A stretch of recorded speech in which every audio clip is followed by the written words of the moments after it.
Saksiyan niyo po ang sitwasyon ngayon sa amin dito sa lugar namin, dito sa Bulacan. Ganito po ang masasaksiyan nyo kung gaano kalakas ang agos at baha sanhi ng bagyo at ulan. Ito po, nakikita nyo po ang masasakyan nyo po pangyayari dito po sa lugar namin sa Bulacan. Sa labas pa lang ng aming gate, ganito po ang sitwasyon sa amin. Hindi po kami makalabas, hindi po kami makagala, hindi po kami makapunta sa palengke dahil sa sobrang lakas ng agos at baha.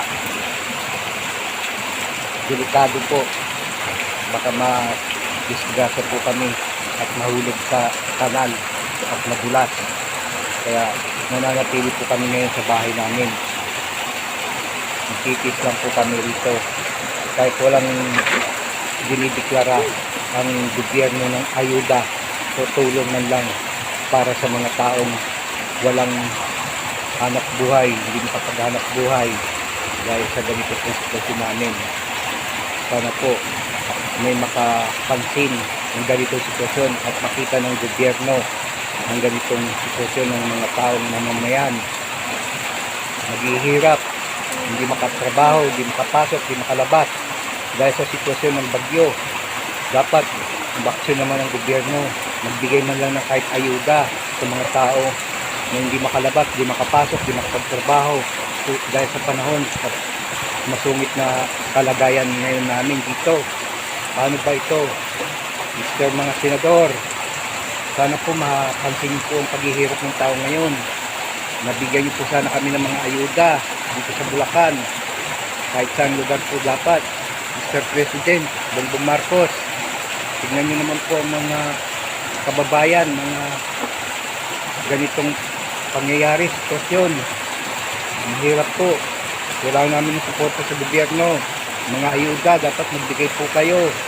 Mga tulong, mga DSWD. Sana mapansin po itong ganito sitwasyon ng mga tao sa Pilipinas. Nangyayari ngayon. Kailangan ng tulong ng tao ngayon. Pagkain, grocery, gamot.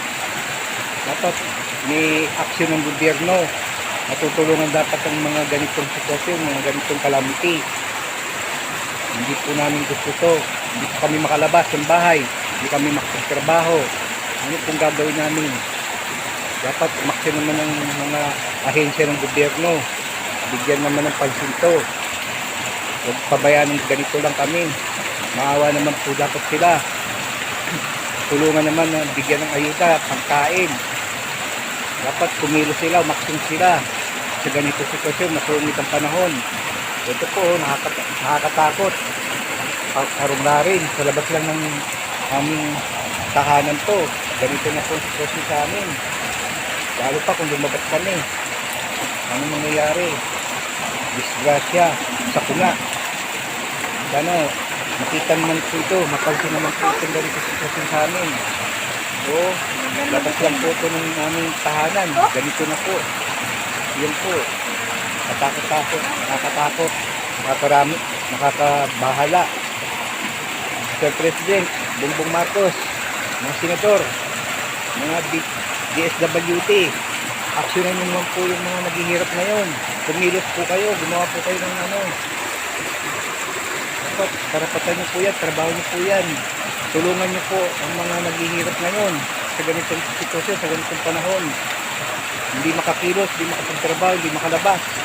Nananatili sa bahay. Wala na po kaming pagtustos, pangkain. Kami makapunta sa labas para bumili. Natatakot. Nananatili na naman. Dapat meron sila sa ayuda sa bawat purok, barangay. Aksyon naman po sana yun. Yun po. Yan po, saksihin niyo po yan.